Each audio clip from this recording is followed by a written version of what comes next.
J'ai fait un choix de départ de ne pas traiter les très grands équipements sportifs, mais au contraire d'essayer d'approcher la réalité de la pratique quotidienne dans la vie des citadins. Ça, c'est un choix. On pourrait développer évidemment les grands équipements, mais je sais par expérience qu'on en parle beaucoup.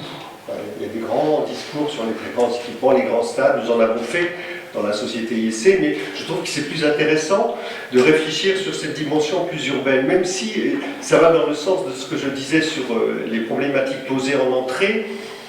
Je fais partie du groupe qui produit le travail sur la candidature de Paris pour les JO, donc vous voyez, on est sur le très haut niveau 2024, et les problématiques évoquées de la résonance d'un événement comme ça sur le territoire est au cœur finalement de la réflexion sur notre candidature. Donc on voyait qu'on pourrait développer ça. Alors il y a des hypothèses de départ qui sont finalement tout à fait dans le sens, c'est-à-dire la première idée c'est que les équipements sportifs sont archaïques. On fait toujours les gymnases, les stades comme on les faisait avec les lois programmes de 70 qui ont été évoquées, avec les théories du ratio, c'est-à-dire il faut tant d'habitants, tant de mètres carrés de surface et ainsi de suite. Donc on a quelque chose qui est étrangement figé et en même temps, si vous voulez, avec une exception qui est extrêmement intéressante qui est représentée par les piscines. C'est-à-dire les piscines, c'est un équipement sportif qui bouge beaucoup, tout le reste, les stades et les gymnases, on continue à les faire à peu près pareil depuis plus de 50 ans maintenant. Ça, c'est la première idée. L'autre idée, mais ça aussi, ça a été dit, je ne vais pas développer, on arrive à la fin d'un modèle, c'est-à-dire les collectivités territoriales ne pourront plus financer à ce point, les associations très dépendantes des financements des collectivités locales vont se retrouver en difficulté, donc il y a quelque chose qui doit être retravaillé de ce point de vue-là, et c'est ça que je vais essayer de vous montrer, en quoi est-ce que la manière de penser l'espace et de penser l'aménagement et les équipements sportifs peut permettre d'envisager cette mutation. Voilà. La dernière idée, c'est que, vous allez le voir dans le développement, je pense que dans la manière de penser le rapport à l'activité sportive, il y a des notions très fortes qui sont apparues, et qui sont notamment la notion de faible contrainte, et la notion d'autorégulation. Donc l'autorégulation, ça a déjà été évoqué, la notion de faible contrainte, c'est que l'idée, c'est que quand on veut faire du sport maintenant, on essaie de le faire quand on peut. Dans la mesure où la faible contrainte, ça se rapporte à la forte contrainte que vivent les citadins dans leur rapport au temps. Donc quand vous aviez en face n'importe quelle association sportive qui vous proposait de faire du sport le mardi de 17 à 18 parce que c'était son créneau, et que vous, évidemment, le mardi 17 à 18, vous pouviez avoir autre chose à faire, vous vous dites, bah, c'est mieux de prendre mes chaussures et d'aller courir tout seul. Quand je peux, où je veux. Vous voyez. Donc, cette espèce de tension sur la faible contrainte me semble une des clés de l'évolution possible du secteur. Simplement pour vous dire aussi, comme par hasard, que l'offre privée d'activités sportives s'est largement positionnée sur l'accueil à faible contrainte. C'est-à-dire, vous y allez un peu quand vous voulez. Alors, le plan va être assez simple. La prospective. Quelques données de sociodémographie, parce que je pense que là, il y a quelques chiffres clés qui sont importants. Et puis, très rapidement aussi, je voudrais aller sur des nouveaux concepts, c'est-à-dire revenir un peu sur le réel de projet sur lequel j'ai avancé. Alors, faire de la prospective, je le disais aussi, c'est très risqué, parce qu'évidemment, on fait des scénarios d'avenir. Et ça, c'est un projet qu'on a fait dans les années 85 à l'Université d'Orsay, au moment où j'ai fait ma thèse, qui s'appelait le site d'aventure sportive, et qui projetait les équipements sportifs à 20 ans. Donc vous voyez qu'on a déjà dépassé l'échéance de ce projet-là.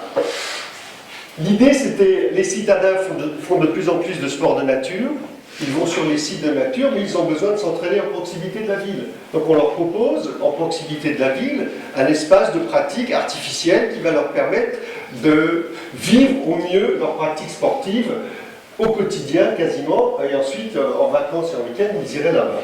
Ça reposait sur des travaux de prospective. Pardon, j'ai changé de... Oui, c'est bien, bravo, j'ai réagi très vite.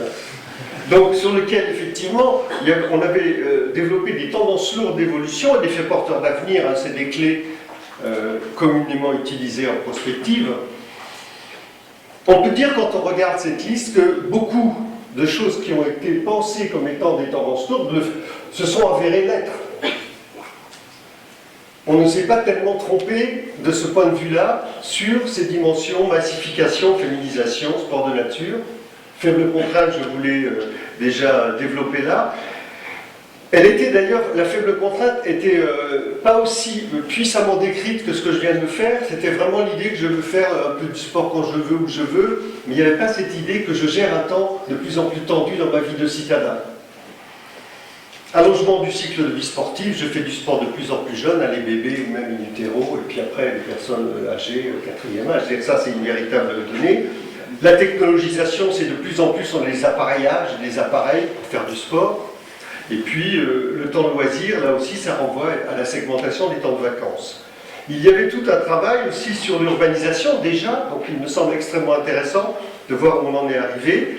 Une dimension aussi sur la dimension aventureuse, l'hybridation et la créativité, c'est-à-dire qu'en fait, on est face à une production incessante, un peu sur le modèle culturel évoqué aussi précédemment par Monsieur l'adjoint à la culture, sur une production incessante de nouvelles manières de pratiquer, de nouvelles modalités de pratique, ce qui fait qu'effectivement, on a toujours été confronté dans la réflexion entre est-ce qu'on fait, on répond à un effet de mode ou est-ce qu'on répond à un aménagement qui va durer. Et ça, c'est quelque chose dont on ne pourra jamais sortir.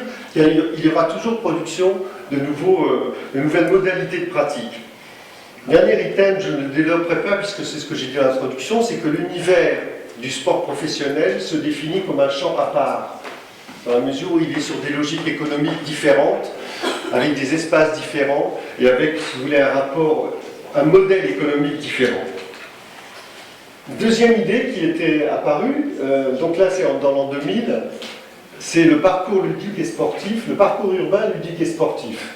C'était donc l'idée qu'on pouvait, dans la ville, définir des circuits en site propre, ça c'était une idée importante, en site propre qui soit dédié aux différentes modalités de déplacement actif, si j'utilise le terme qui est devenu un peu le terme venu, de déplacement actif dans la ville, qui puisse mettre en réseau des équipements sportifs, mettre en réseau des quartiers, et puis connecter la ville depuis l'intérieur jusqu'à des circulations de type vélo-voie verte, c'est-à-dire des circulations extérieures. Ce projet avait été travaillé sur la réflexion sur Bordeaux et sur l'aménagement des berges de la Garonne à Bordeaux. Et il y a plusieurs idées qui me semblent intéressantes, juste que je voudrais évoquer, parce que je trouve que sur le plan de l'aménagement, c'était vraiment une entrée assez nouvelle, c'était de relier le centre et le cœur de Bordeaux, partant de la gare pour ceux qui connaissent, jusqu'à un site de pleine nature qui s'appelle le Parc des Sports, avec un plan d'eau très large, par des cheminements au site propre. Et ce qui est peut-être la clé que je voulais donner aussi, c'est que les différents quartiers de Bordeaux étaient traversés, puisqu'on passait quasiment dans le centre, le long des berges de la Garonne, avec des modalités d'organisation de ce circuit très adaptées, si vous voulez, au quartier où on allait. C'est-à-dire qu'il y avait des endroits où c'était très étroit parce qu'on était dans un quartier ancien, il y avait des endroits où on pouvait ouvrir plus. Et donc vous voyez qu'il y avait quelque chose qui était quand même, je trouve, une première lecture de la manière de penser l'activité physique et sportive dans la ville à partir d'aménagements et qui prennent en compte l'existant. Donc ça donne effectivement un aménagement très réussi. C'est Courajou qui a fait, le paysagiste urbaniste qui a fait les aménagements à partir d'éléments programmatiques que nous avions donnés. Et maintenant c'est avéré, c'est-à-dire le fait de dire que quand on réfléchit sur l'aménagement de berges dans une ville, souvent d'ailleurs en termes de réappropriation des berges, on a une sportivisation de ces espaces. Le mot sportivisation, c'est un peu notre jargon, hein, mais on a effectivement une sportivisation de nos espaces. Lorsqu'on réfléchit un peu plus maintenant sur la prospective, c'est-à-dire là on était dans les années 80, après dans les années 2000, si on se met dans les années 2012, effectivement, on a fait apparaître la dimension santé comme étant une dimension incontournable du rapport aux activités physiques et sportives. Alors derrière, il y avait le vieillissement de la population, le mamie boom. Il y avait aussi l'idée que les pratiques de santé se réalisent dans la société française de manière très diversifiée, avec des offres associatives, avec des offres privées, avec de la pratique individuelle, de la pratique en groupe. On a un panel, si vous voulez, de réponses extrêmement large sur le fait qu'effectivement, on a aussi une particularité, c'est que cela produit des équipements dans le champ sportif qui sont totalement privés.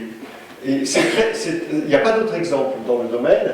Et on voit bien que c'est une articulation entre, disons, historiquement le thermalisme qui s'est ouvert à ces pratiques, la thalassothérapie qu'on connaît bien en Bretagne, qui s'est ouvert à ces pratiques, et la balnéothérapie qui est l'équivalent avec l'eau de la ville, si vous voulez, mais qui propose les mêmes systèmes de bien-être. Il y a une deuxième chose qui semble importante à pointer sur ça, c'est que ça montre un point important qui est que le rapport au bien-être du corps était au départ perçu comme quelque chose qui était lié au loisir, à la détente, et on sait maintenant que ce type d'équipement est un équipement qui est très prisé par les sportifs de haut niveau et par les sportifs intensifs. Donc on voit bien qu'on a quelque chose qui fait que la société, disons, se réorganise par rapport à la thématique de la santé, dans laquelle effectivement l'intensité de la pratique peut aussi totalement s'adapter à ce type d'équipement. Deuxième idée, c'est le développement, mais là aussi c'est devenu très repéré, le développement des pratiques acrobatiques ou des modalités acrobatiques dans les pratiques sportives. On peut par exemple imaginer que le développement des pratiques sur sable, le beach volley, le beach tout ce qu'on veut, on met beach et on met ce qu'on veut derrière, on voit apparaître qu'à chaque fois ça permet effectivement des motricités plus acrobatiques parce qu'on tombe par terre en se faisant moins mal. On peut montrer aussi que dans le ski, dans les pratiques de moto, toutes les dimensions acrobatiques prennent le dessus, voire même le basket. Je mettais des exemples de basket aussi, où effectivement le dunk, c'est vraiment l'idée que l'enjeu du basket est réduit au fait de réaliser des acrobaties en l'air avant de mettre la balle dans l'anneau du ballon. Donc on voit bien que cette dimension acrobatique est très forte. Puis j'ai mis aussi un autre... l'autre exemple qui est la catapulte, parce que c'est évidemment une animation qu'on peut avoir dans des piscines, pour dire qu'elle est interdite en France et qu'elle se réalise dans les pays tout autour. Et c'est pour pointer, là c'est un problème d'aménageur qu'on a nous en tant que programmistes et que les architectes aussi peuvent rencontrer, c'est qu'on a des systèmes de contraintes très très forts. On a des contraintes très très fortes en France pour la réalisation des innovations, parce qu'en fait on a quelque chose qui verrouille le dispositif. L'autre idée, c'est qu'effectivement, on avait pointé combien les sports de nature investissent la ville. Donc ça, c'est quelque chose qui est extrêmement connu. Il y a eu beaucoup de publications, vous voyez, sur ce qu'on appelle, nous, les pratiques transgressives, c'est-à-dire qu'en fait, il s'agit, en modalité sportive, de s'approprier la ville dans des manières de s'approprier qui n'avaient pas été prévues par ceux qui avaient aménagé la ville et qui sont plutôt des manières qui cherchent à réaliser des acrobaties. Et la plupart du temps, ces pratiques sont interdites ou dangereuses et qu'elles posent en fait un problème de fond qui est comment aménager l'espace urbain pour offrir des possibilités de pratiques transgressives. On pourrait considérer que c'est même impossible. Puisque dès lors que la personne qui veut pratiquer va se rendre compte qu'on a préparé le truc pour qu'elle puisse le faire, l'idée c'est de faire autrement. En fait c'est ça, il y a un plaisir de la transgression qui est très fort. Une des idées qu'on avait avancées là-dessus, c'était de dire, en fait il faudrait essayer d'aménager l'air de rien. Donc je vous laisserai réfléchir sur cette idée, sur cette dimension-là, comment on pourrait essayer d'aménager l'air de rien. Et l'autre image, elle montre aussi jusqu'où peut aller cette urbanisation, disons, des sports de nature vers la ville, puisque là, vous avez une compétition de ski de fond, qui est le modèle vraiment d'un sport en nature, en pleine nature, où on traverse la transjurassique, vous voyez, c'est-à-dire des modalités hyper nature sauvage, tout d'un coup se retrouve sur les berges d'un fleuve à Düsseldorf pour une organisation d'une compétition internationale, mondiale. Et donc on voit bien que là c'est le process que j'ai évoqué tout à l'heure en disant que le sport de haut niveau se vit dans des économies différentes, qui fait qu'effectivement avec des canons à neige on peut tout à fait réaliser ce type de parcours. Et donc là du coup on a quelque chose qui ressemble à un marathon urbain, quoi. On a cette forme nouvelle. Je voulais évoquer aussi, ça a été dit, mais ce que j'avais appelé la dimension oubliée, c'est-à-dire que dans tous les livres, on pourrait dire de science-fiction, ou les BD de science-fiction, lorsqu'on évoquait les années 2020, on voyait des voitures qui volaient, on voyait des choses assez extraordinaires, mais on n'avait pas mesuré l'importance de la révolution numérique et d'Internet. Et si vous voulez, dans le sport, ça fait un effet de résonance puissant, parce que se lancent de plus en plus des formes d'auto-organisation du social, tout à fait dans l'écho que vous avez décrit sur, évidemment, disons, les automobiles et le parcours, qui fait qu'effectivement, il y a par exemple des sites comme OVS, je pense que beaucoup d'entre vous connaissent ce site, qui propose des activités sportives auto-organisées et qui, d'une certaine manière, se transforme la manière de faire du sport de manière, disons, organisée, n'est pas organisée par une institution. Et on pourrait dire par analogie que les grandes fédérations, et je le sens comme tel, les grandes fédérations sportives se sentent menacées par ces formes nouvelles. C'est pour ça que je pense qu'il faut réfléchir. Vous allez voir que ce que je vais essayer d'amener en termes de projet d'équipement, c'est d'essayer de rejouer une nouvelle forme de lien social entre ces possibilités-là et les possibilités des associations. Je crois que ça, c'est un enjeu colossal d'avenir. Vous voyez que les termes qui définissent la pratique sportive sont un langage d'internaute, et donc on voit bien que c'est une sous-culture qui se construit sur ce registre-là. L'autre dimension, ce que j'ai appelé la dimension cachée, qui a toujours existé dans le domaine des activités sportives, physiques et sportives, disons, mais qui est plus difficile à analyser pour un sociologue, c'est la pratique à domicile. Il y a une réalité de pratique à domicile, et on pense qu'elle va évoluer d'une manière importante, justement par l'apport de nouveaux appareillages. C'est-à-dire qu'on voit bien comment, par exemple, l'univers des consoles de jeux vont évoluer sur des modalités qui seront de plus en plus physiques, dans lesquelles le corps sera engagé dans des mouvements et dans des réalités, disons, quasi sportives, dans la notion, par exemple, de l'effort, qui fait qu'effectivement, on aura quelque chose qui, dans le foyer, dans la maison, sera une dimension autour du bien-être, l'évolution des salles de bain, le sauna, et ainsi de suite, dans les maisons, et qui sera aux côtés de l'activité motrice. Je pense qu'il y a là quelque chose qui, d'une certaine manière, peut intéresser cette réflexion sur l'espace intérieur. Moi, je ne suis pas du tout, vous l'avez compris, spécialiste de ces questions. L'autre idée, c'est qu'évidemment, cette nouvelle technologie fait apparaître des nouvelles manières de pratiquer, avec des appareillages et notamment des simulateurs. C'est-à-dire tous les sports qui sont des sports dans lesquels on guide des trajectoires ou on guide des appareillages peuvent être pratiqués sur des simulateurs. On a pu d'ailleurs mesurer la performance éducative ou formatrice d'apprendre à conduire un Boeing ou un Airbus sur un simulateur, hein, et qu'il existe maintenant sur ce modèle-là des simulateurs qui vous apprennent à faire du parapente. Et vous gérez la totalité des paramètres importants que vous avez sur parapente et, disons, les déplacements que vous ressentez sont asservis à vos propres gestes. C'est ça qui me semble important dans l'évolution, c'est-à-dire qu'on va se rapprocher d'une motricité ou d'une mise en situation du corps très proche du réel. L'autre, le simulateur pour le golf, il y en a pour le tir pour le foot et ainsi de suite.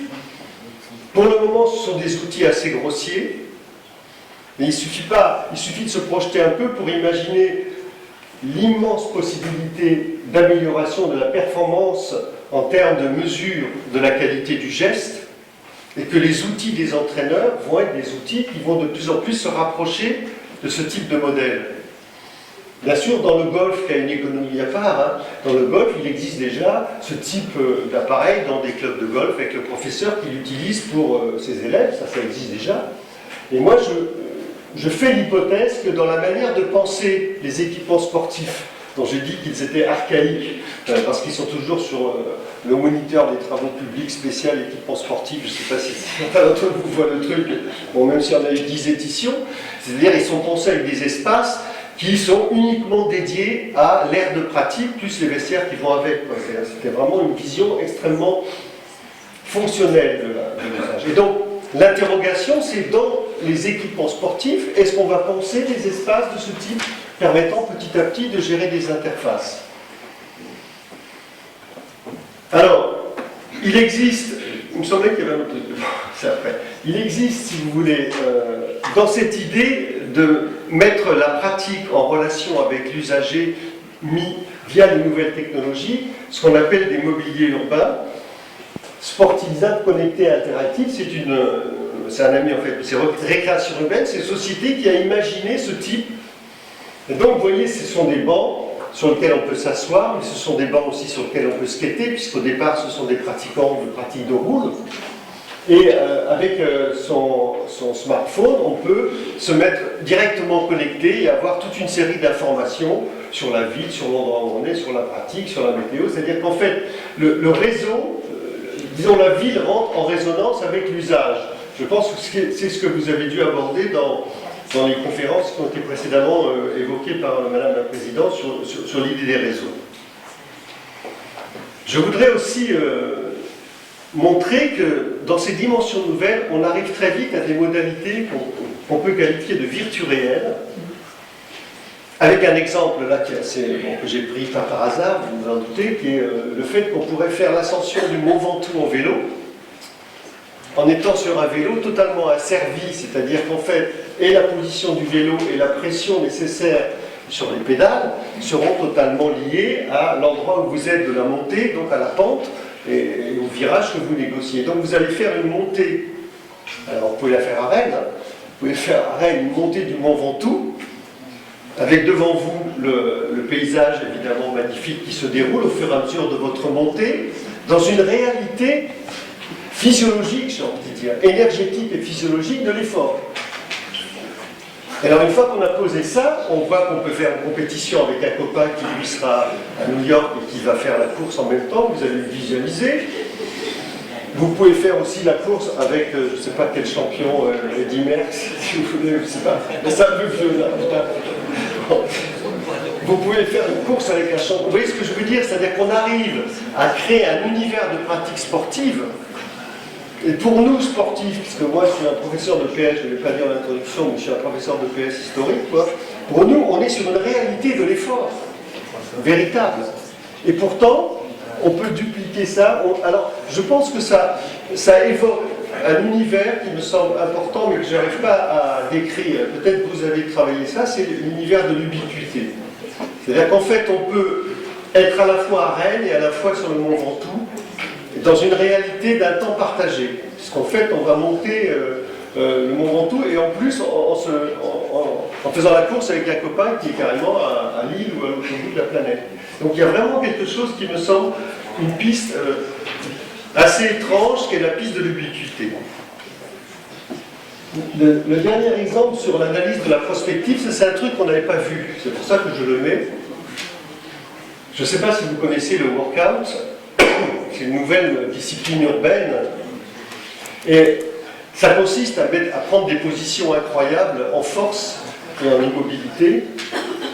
Et tout le discours qui a précédé sur la manière des sports urbains, c'était un discours sur le freeride, sur la vitesse, sur l'acrobatie, sur la détente. Vous voyez, quelque chose qui était de l'ordre de l'agilité. Et on voit émerger, mais ça fait 2 ans, moi, je pense qu'on voit émerger ce type de pratique. Peut-être c'est un peu plus ancien, mais en tout cas, ça fait 2 ans qu'on voit arriver ce type de pratique sur un opposé en termes de pratique motrice, qui sont effectivement prendre des postures en force. Je ne sais pas si certains d'entre vous s'imaginent. En Chine, par exemple, il y avait un truc qui s'appelait la croix de fer. Quand on faisait des anneaux, il fallait descendre et tenir comme ça, un truc horrible. Ils font ça. Donc ils s'approprient, et si vous voulez, c'est une forme tout à fait différente, puisque, alors si on voulait se lancer un peu, c'est un retour un peu de la puissance des pectoraux, quoi. Dans disons, l'identité masculine, même s'il y a aussi des filles qui le font. Donc ça pourrait être un retour de quelque chose qui est une identité masculine. Je dois faire du Zemmour, là. Okay. Voilà. Deuxième idée, sur les données socio-démographiques, quelques données. Alors, l'idée, c'est que ce sont des chiffres qui sont issus de l'Institut régional de développement du sport, qui est une instance de l'IAU, donc l'Institut d'aménagement et d'urbanisme de la région Île-de-France, avec qui je travaille sur beaucoup de missions en Île-de-France. L'intérêt de leurs enquêtes par rapport aux enquêtes nationales, c'est qu'ils reproduisent tous les ans un dispositif d'enquête lourde, disons, scientifiquement établi. Donc du coup, on a une lecture de franciliens de plus de 15 ans, hein, c'est ça qu'il faut peut-être relativiser, de franciliens de plus de 15 ans, on a une lecture assez intéressante, et on voit, si vous voulez, la première idée, c'est que la pratique sportive est une pratique massifiée et régulière. Hein, puisqu'on a les pratiquants réguliers représentent la part la plus importante. La deuxième idée, c'est que les non-sportifs sont très peu nombreux. C'est-à-dire les gens qui disent « moi le sport, j'en fais pas du tout ». On cite toujours l'exemple de Winston Churchill, hein, il va bien no sport, lui, je vous ai vu arriver. Vous voyez ce que je veux dire? C'est peu dans la société française par rapport à la réalité de la pratique. Et ça, c'est un premier point. Et le deuxième point, c'est là où les chiffres deviennent extrêmement intéressants pour nous, c'est que dans la manière de pratiquer de manière régulière, c'est-à-dire au moins une fois ou 2 fois par semaine, il y a des gens qui le font dans des associations sportives, c'est l'héritage, et il y a des gens qui le font tout seuls. Et les gens qui le font tout seuls sont devenus plus nombreux, sociologiquement, quantitativement, que ceux qui sont dans les associations. Vous voyez, quand je dis que le monde sportif a raison de s'inquiéter de son avenir, c'est une réalité qu'on commence déjà à percevoir sur ça, sur cette idée-là. Et donc on a vraiment quelque chose qui bouge dans la société. Là on a des données, bravo, on a des données qui sont très connues, celles-là maintenant depuis les années presque 90, qui montrent que les gens font de la pratique sportive, vous voyez, pour le loisir, la détente, l'entretien, et que les vertus fortes ou les valeurs puissantes du sport, de la compétition, elles sont reléguées évidemment très très loin. Et donc, c'est tout le modèle sportif, et donc tous les concepts d'équipement sportif qui avaient été pensés sur ce modèle, qu'il faut revoir en fait. Et donc on voit bien qu'on est face à quelque chose qui est puissamment interrogé par ce modèle-là. Et donc la pratique auto-organisée ou autonome, elle a des noms variables, pose des problèmes extrêmement intéressants en termes d'aménagement du territoire, parce que ces gens qui pratiquent de manière régulière au moins une fois par semaine, ils ne pratiquent pas n'importe comment. Ils ont un projet sportif, personnel, et qui du coup peuvent à un moment donné demander des espaces aménagés. Vous avez vu l'exemple des berges comme étant, moi je trouve, un modèle d'espace qui est totalement ouvert et public, dont on sait qu'il y aura une dimension d'appropriation sportive. On peut le poser comme étant une hypothèse de départ.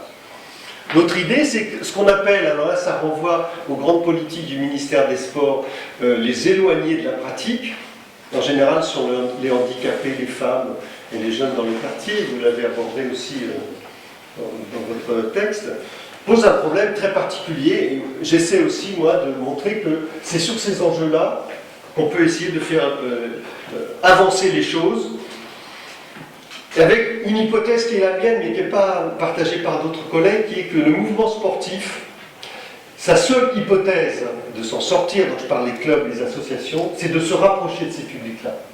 Et donc de créer des conditions qui vont rendre ce rapprochement possible. Que ce soit, disons, les jeunes dans les quartiers, et ainsi de suite. On pourrait éventuellement développer ce point-là, mais ce n'était pas mon objet. Alors, on va arriver sur les exemples. Voilà. Je vous donne un premier exemple, ce sera mon seul exemple sur les piscines, mais j'aurais pu faire très longtemps sur les piscines, parce que c'est évidemment un objet extrêmement intéressant, évolutif. Ça, c'est une piscine qui a été construite à Strasbourg. Elle est construite, elle marche depuis plus d'1 an et demi maintenant. Et juste pour vous dire, c'est une piscine qui ne permet que de faire des longueurs, et que de faire des longueurs dehors. C'est-à-dire qu'il n'y a pas de bassin à l'intérieur. Elle est ouverte toute l'année, de 7h à 22h, et elle ne désemplit pas.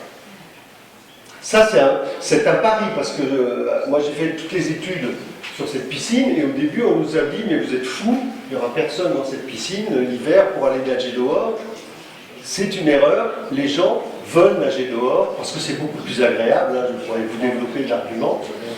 Et donc on est vraiment face à quelque chose qui interroge la demande sociale. Pourquoi est-ce que ça interroge la demande sociale? Parce que quand vous demandez à des... Moi j'ai fait beaucoup d'enquêtes dans des villes sur qu'est-ce que vous voudriez pour la piscine. Bon, voilà, c'est la base même de l'enquête. Peu de gens osent vous dire, moi j'aimerais une piscine où il n'y a pas d'enfants des écoles, où il n'y a pas de club qui me casse les pieds. Parce que c'est un interdit intégré, c'est ce que vous disiez. C'est pour ça que, vous voyez ce que je veux dire? Vous êtes parent, vous n'allez pas dire, moi je voudrais aller à la piscine, je ne voudrais pas que les enfants des écoles, parce que le mardi matin, pendant qu'ils sont à l'école, c'est justement là que moi je peux aller à la piscine. Mais, effectivement, c'est très compliqué à produire. En revanche, une fois qu'elle est ouverte, on a fait des enquêtes, on a demandé aux gens pourquoi vous veniez là, parce qu'évidemment ils ne vont plus dans les autres piscines de la ville, ils vont là, ils y répondent parce qu'à n'importe quel moment, je peux y aller, et à n'importe quel moment, j'aurai des lignes d'eau et je vais nager dans un univers, vous voyez, qu'il est très agréable, il est au bord du Parlement européen. Voilà. Donc on voit bien que, moi j'aime bien donner cet exemple parce que les méthodologies d'analyse des besoins, vous en avez parlé dans votre introduction, les méthodologies d'analyse des besoins ou d'analyse de la demande sont extrêmement complexes. Extrêmement complexes. À la fois parce que sur les besoins, on retombe sur les ratios, et puis sur la demande, on retombe sur un discours qui porte lui-même des interdits. Hein, voilà, je ne veux pas. Moi, je parte là-dessus. L'autre idée, et ça c'est un point important, c'est l'idée que c'est insupportable de voir qu'on fait encore des gymnases comme on faisait dans les années 70. Il y a des élus qui me disent il me manque 3 COSEC. Je ne sais pas si ça vous dit quelque chose, le COSEC, c'était un équipement sportif normé en 1970, qui était des salles, voilà, avec l'air de jeu. En fait, si vous voulez, au plan du développement durable, on arrive à un paradoxe. Le paradoxe, ça consistait à dire on va faire un grand équipement, comme un terrain de hand, comme ça, il est plus grand, qui peut le plus, peut le moins. Donc dans le terrain de hand, on pourra faire du judo, on pourra faire du tennis de table, que sais-je encore, on pourra faire ce qu'on voudra.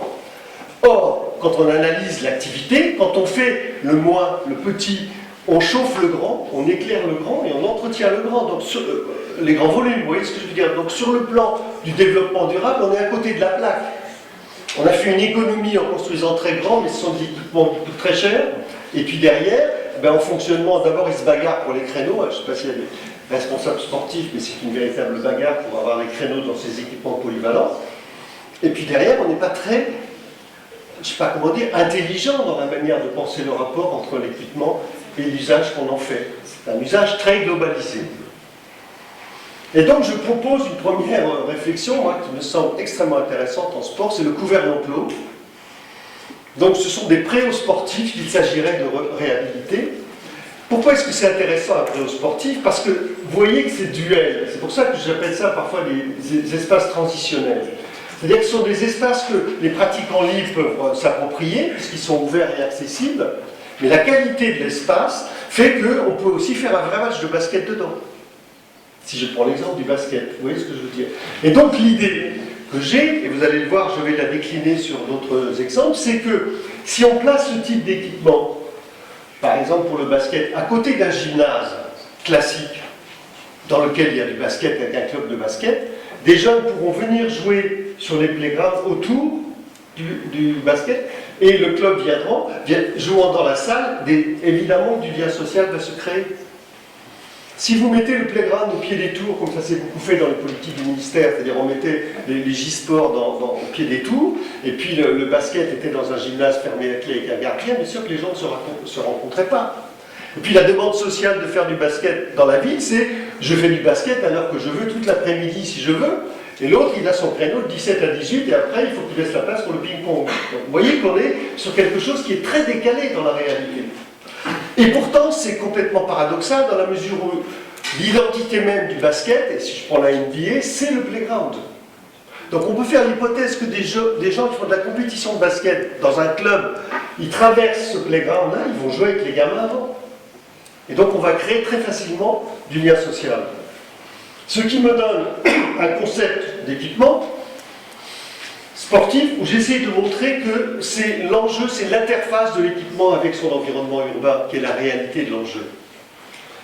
Alors si je prends un peu, vous voyez, une déclinaison qui va de mon côté vers la fenêtre, on voit bien que la première idée, c'est des modes d'accessibilité qui permettent d'aller dans l'équipement, et ça renvoie au parcours ludique et sportif que j'ai décrit précédemment, quelles que soient ses modalités. Ensuite, on peut avoir des effets de parvis, c'est-à-dire que le parvis lui-même est un lieu où on peut commencer à pratiquer. Et puis ensuite, on a le préau sportif, qui lui est très ouvert, mais propose des pratiques évidemment un peu plus faisables en termes d'équipement. Vous verrez tout à l'heure que sur le tennis de table, c'est extrêmement important. Et puis ensuite, vous avez le gymnase, dans lequel on peut faire les écoles, dans lequel on peut faire les entraînements. Et si c'est effectivement un pôle de haut niveau, parce qu'il y aurait tout un discours que j'ai choisi de ne pas en parler là, c'est ce qu'on appelle la cohérence territoriale sportive. C'est-à-dire les équipements doivent être pensés en cohérence. Ça, c'est vraiment un point très important, mais je ne peux pas tout aborder. Et donc, vous pouvez avoir aussi un pôle de haut niveau. Pourquoi est-ce que c'est intéressant sur notre plan à nous? C'est que quand vous êtes un jeune et que vous pratiquez de manière spontanée, donc vous voyez soit sous le préau, soit dehors, et que vous avez la chance simplement de regarder des sportifs de haut niveau s'entraîner, avec les motricités particulières des sportifs de haut niveau, eh bien vous jouez mieux. C'est-à-dire que la motricité passe par le mimétisme. Ça, c'est un élément extrêmement fort qui fait qu'effectivement, ce type de projet peut être très intéressant. Je vous donne un exemple d'un concept de tennis de table qui n'existe pas, hein, mais dans lequel effectivement vous auriez des tables de tennis de table très ouvertes, très accessibles dans un préau sportif. Je ne sais pas si vous avez vu qu'il y a parfois des tables de tennis de table dans des jardins publics qui en général sont inutilisables parce qu'il suffit qu'il y ait un tout petit peu de vent et on ne peut plus jouer. Donc l'idée là, elle serait abriter du vent dans un préau. Après on aurait des espaces, vous voyez, pour faire de l'entraînement. Et puis après il y aurait l'espace pour le haut niveau. Et au centre, c'est ça qui me semble extrêmement important, au centre, le clubhouse est le lieu de vie. Parce que l'enjeu numéro un et le défaut numéro un des équipements traditionnels, c'est qu'il n'y a pas de lieu de vie. C'est-à-dire c'est comme une salle de classe, c'est-à-dire il y a des créneaux horaires et chacun vient faire son activité sportive et repart après. Et les lieux de vie sont extrêmement réduits. Et si on veut, si vous voulez qu'un club puisse essayer de développer une offre à partir de ces lieux de vie, c'est comme ça qu'il faudra essayer de fonctionner. Sur le tennis de table, on peut montrer que ce que j'ai évoqué précédemment déjà arrive. C'est-à-dire que moi je connais des salles de tennis de table donc, qui sont un grand hangar avec des salles, quoi, une salle spécialisée de tennis de table, avec des écoles qui y vont, avec des clubs qui y vont, et ils ont maintenant des demandes de gens qui, comme si c'était OVS, quoi, qui disent ben, nous on est quatre, on voudrait faire un petit tournoi de tennis de table, est-ce qu'on peut louer 2 tables? Sauf qu'ils ne peuvent pas le faire parce que l'équipement n'a pas été pensé. Et donc derrière, ce que moi je pense, c'est que l'enjeu qui va consister à dire que le mouvement sportif doit s'adapter, c'est parce qu'il va être confronté à des demandes nouvelles en termes de rapport au temps, mais aussi par rapport à des exigences nouvelles en termes de compétences. Tout ce qu'on a dit sur le sport santé, au lieu d'avoir des médicaments, on va vous prescrire du sport. Vous avez peut-être entendu parler de ça. Quand vous êtes l'association et qu'on vous envoie un type qui est malade du cœur, ben faites-lui faire un peu de sport. Vous imaginez la responsabilité que vous prenez, l'air de rien, en acceptant. Ou bien un type qui a le dos bloqué, faites-lui faire un peu de gym. Vous imaginez les responsabilités. Je pense qu'elles ne pourront être couvertes que par des qualifications très fortes et des professionnels dont on aura validé la compétence. Sinon, le risque est énorme. Donc on voit bien que le modèle associatif va être contraint de réfléchir sur « je deviens aussi un secteur de professionnalisation », ce qui me semble important vu la conjoncture et le chômage, c'est-à-dire que là il y a de l'emploi à créer, avec des compétences nouvelles et avec des publics nouveaux et des missions nouvelles autour de la santé, autour de l'animation, par exemple en direction des entreprises. Enfin voilà, il y a quelque chose à changer. Mais pour que l'association puisse le faire, il ne faut pas qu'elle soit coincée dans ces créneaux. Si elle est coincée dans ces créneaux, ben elle dit qu'est-ce que je peux développer moi, parce que de toute façon je n'ai l'activité que de 18 à 19. Et on voit bien que ce type d'équipement permet éventuellement d'évoluer. Oui, il faut que je conclue, je vais aller plus vite. Donc ça, je l'ai toujours dit, diversité des demandes, interface, ça va. Je voulais vous proposer aussi une petite réflexion sur le stade dans la ville. C'est-à-dire, on n'a pas... Allez-y, j'ai développé. Voilà, le stade dans la ville, voilà. C'est l'idée qu'effectivement, même chose, je vous ai dit que le stade était un archaïsme, parce que la piste d'athlétisme autour du terrain de foot avec les tribunes et les gradins en dessous, je ne sais pas si vous connaissez le programme, mais c'est quand même incroyable, ça ne marche pas. C'est-à-dire qu'on ne peut pas faire de l'athlétisme quand les gens font du foot au milieu. Parce que c'est très dangereux, parce que les balles qui sortent, voilà. Et puis en plus, les footeux ils traversent la piste avec leur crampon, enfin bon, vous imaginez. Et donc l'idée c'est d'essayer d'inclure, je vais aller assez vite là, et j'ai encore 5 minutes, mais je voudrais aborder un point. Voilà. Donc l'idée c'est qu'il faut réfléchir en termes d'aménagement sur l'idée que les pratiques engendrent des concepts de sol qui sont différents. Donc pour faire du VTT, pour faire du roller, pour faire de la course à pied, c'est pas la même chose. Donc quand j'évoquais l'aménagement l'air de rien, vous voyez que par le sol, on peut faire éventuellement des aménagements différents, et notamment les pistes finlandaises, c'est-à-dire des pistes en bois, en copeaux de bois, sont extrêmement intéressantes pour la course à pied parce qu'elles sont très souples et permettent de s'échauffer. L'idée du pôle de service, donc ça c'est un concept, c'est à Massy, on a fait un projet avec un grand parc urbain sportif. Le pôle de service, c'est comment offrir aux gens qui vont aller courir ou faire du VTT un endroit où ils vont pouvoir venir, se changer, laisser leurs affaires, avoir quelques conseils, et puis éventuellement prendre une douche après l'activité pour repartir au boulot. C'est quand même un truc assez simple, et donc ça n'existe pas, alors que c'est un concept extrêmement facile à imaginer. Je voulais évoquer, c'est pour ça que je voulais encore 5 minutes, M. Gauthier, un projet que j'ai fait à Rennes, et qui est tout proche de ce qu'a évoqué Monsieur l'adjoint à la culture, c'est un gros travail qu'on a fait sur la Prévalais.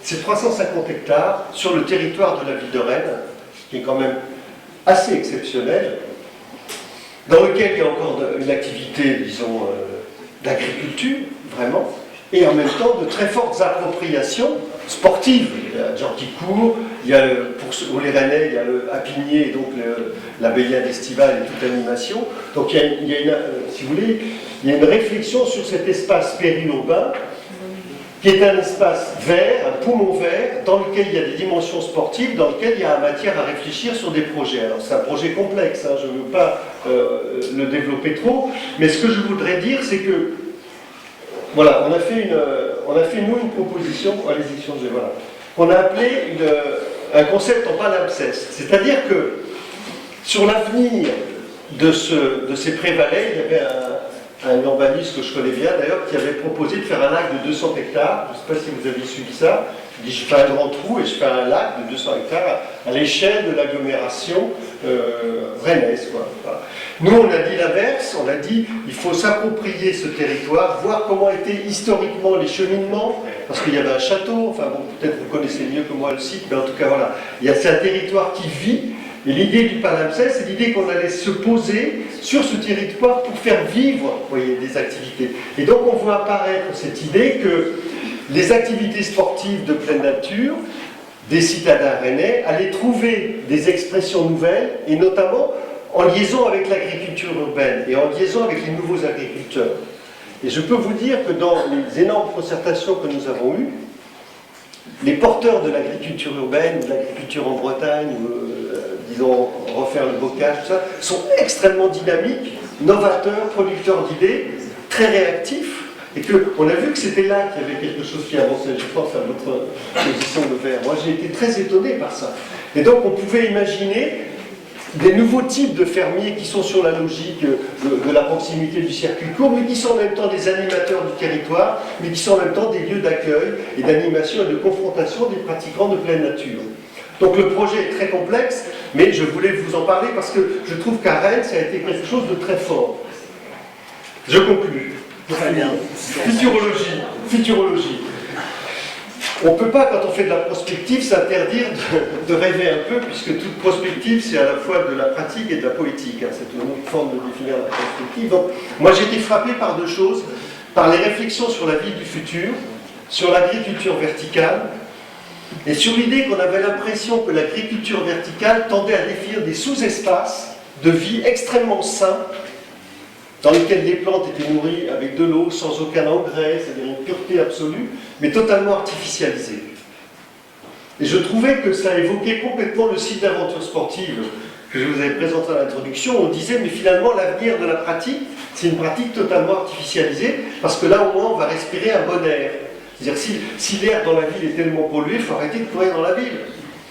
On va créer des espaces avec un air pur, des plantes pures, des odeurs pures, mais totalement artificialisées. C'est assez terrible. Et donc, si vous voulez, j'avais la deuxième version, qui est la version inverse, qui consiste à dire, là c'est aussi un projet qui a été fait sur 2050, je pense que vous le connaissez mieux que moi, où c'est l'idée que c'est l'inverse, la ville va s'épurer et va faire vivre elle-même un retour de la nature dans la ville. Et dans ce cas-là, on se retrouverait bien plus content pour courir dehors. Voilà. Et donc, pour conclure, je pense qu'effectivement, quand on fait de la prospective, il faut rester très modeste. Moi, j'ai essayé de vous le montrer. Je pense qu'on est aussi sur l'idée qu'il va falloir innover un jour ou l'autre, que ça fait 20 ans que j'essaie, moi, que j'ai beaucoup de mal. Et je voulais aussi vous remercier et puis dire que c'est justement dans ces dialogues et que dans la formation que j'ai eue et dans la manière de travailler sur les équipements, la problématique urbaine et la problématique d'aménagement n'a fait que se renforcer. Et je pense qu'on est vraiment sur cette idée de l'interface et de la place du sport en ville, et que ce dialogue avec les urbanistes et les architectes me paraît très intéressant. Donc je vous remercie de votre attention.